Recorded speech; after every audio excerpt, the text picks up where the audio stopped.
Oh yes, the Corvette C7 is finally in the crew. After weeks of waiting, it's finally here. Well, actually, it's been about a week, and of course the new league system is up and running as well, because they put in the new patch. So, gonna be a pretty interesting little build of the Corvette C7.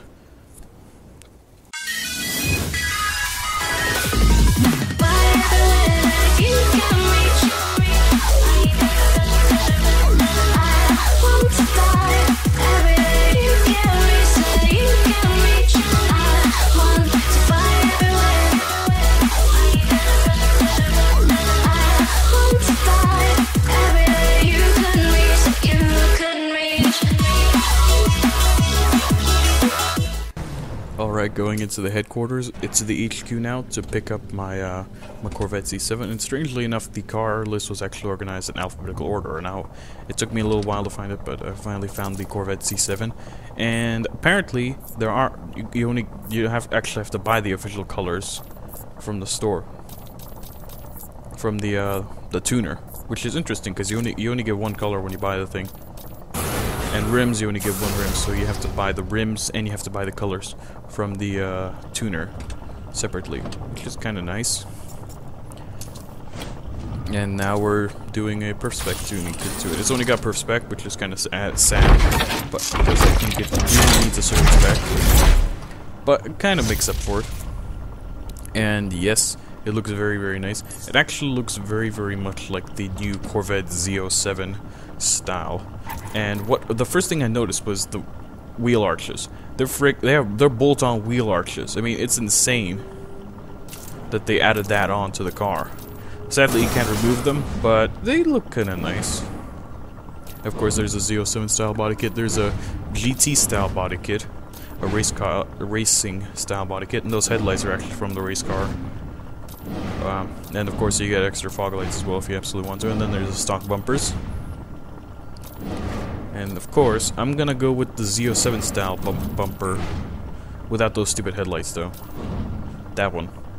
But I actually switched it later. I switched it to the one that came with the car later because it had carbon fiber headlights, which was a nice little detail for the car, and I went with that in this video. And the bumpers are pretty cool. The rear bumpers are cool.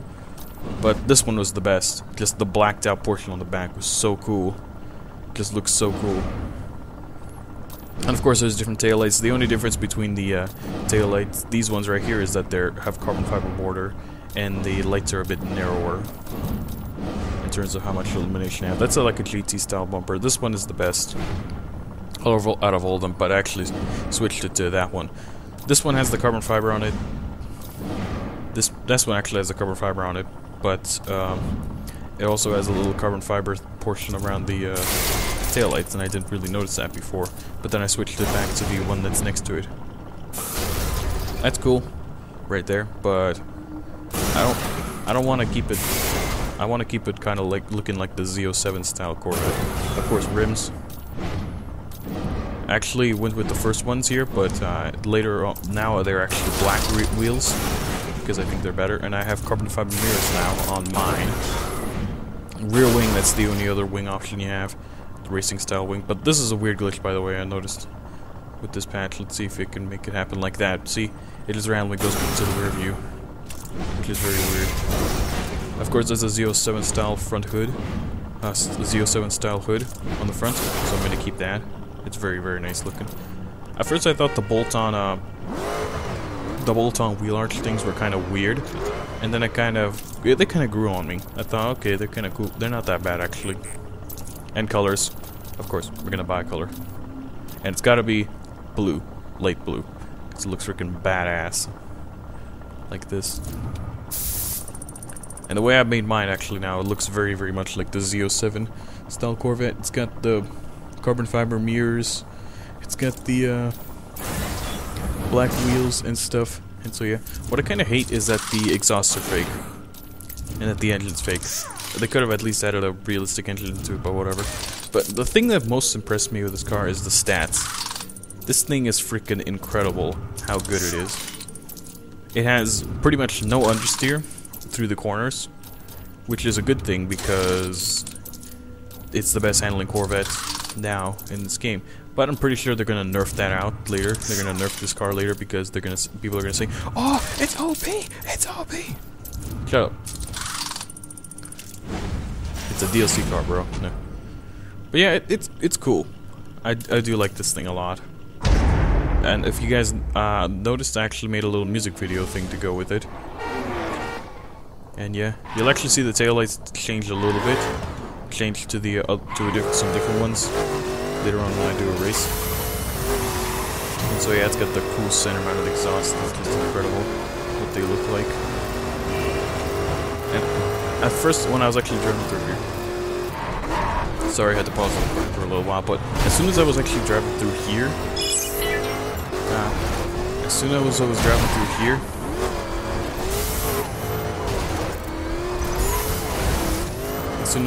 through here, I realized that this car is freaking incredible handling.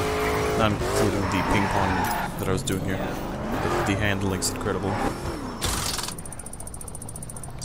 And so yeah, like I said, handling is incredible on this thing. So the acceleration and top speed. And yeah. And of course now we're looking at the interior, and it turns out you can only do carbon interiors, nothing else.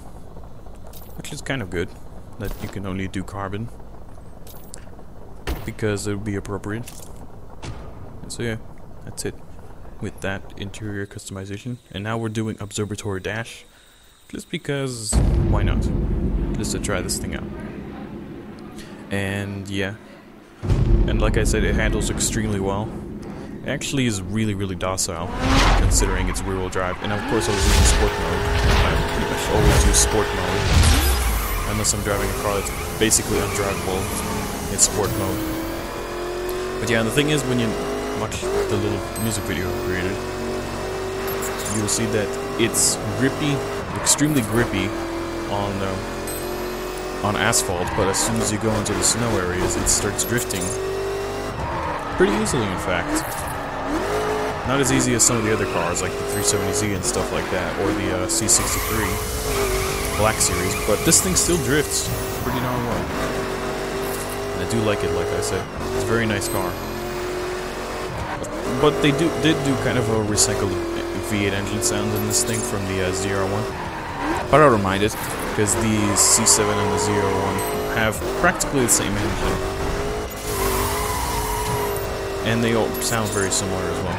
The only difference is the C7 doesn't have a supercharger, but the ZR1 does. So yeah. Like I said, overall a great car. And like the Ford center exhaust is just absolutely amazing. I really, really like this thing. A lot. It's a good thing that I got hyped up for this thing, because Ubisoft delivered and they impressed me a lot. They didn't let me down at all. Unlike with some of the other DLC cars. Some of the other DLC cars are kind of meh. Like the McLaren 12C, which has a bit of weird handling. And the 458's actually been fixed. The 458 Speciale had bad handling, but they fixed that. The Viper, the 2013 Viper, had bad handling as well. But in this patch they actually fixed it, and it's pretty darn grippy. So maybe I'll do a manufacturer battle or whatever, kind of like from Shift 2. A little manufacturer battle between the two of them. Let's see which one is actually better, V8 or V10. Yeah, of course I will do a race between this Corvette C7 and the Corvette C3, I believe, which they both look very similar to each other, the C7 and the C3, in terms of body style. But yeah, like I said already a million times, I love this thing. This thing is basically the only thing I've driven all day. It's so good. In fact, I did a faction mission, Way to Amarillo, and it was pretty good actually. The time that I got onto it, the car actually feels very fast in the corners, and like I said, it has basically no understeer issues at all. You go through a corner, through a wide corner, and it won't even understeer. It'll just go right through it. It's basically a point-and-go car. You point it wherever you want to go, and yeah, it'll take you there without making a fuss, which is a brilliant thing. So yeah, Unlike some of the other cars, which I've tested as well. Which I've done on Wader Amarillo. This thing is the best out of all of the cars in this game. In terms of handling.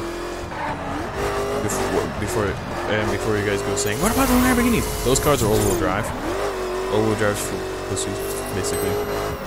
Rear-wheel drive is for real people. And of course, I forgot to mention, this thing actually has a 7-speed manual gearbox in it. You will actually see the guy shifting in the cabin if you look at the right angle, as long as the glass is not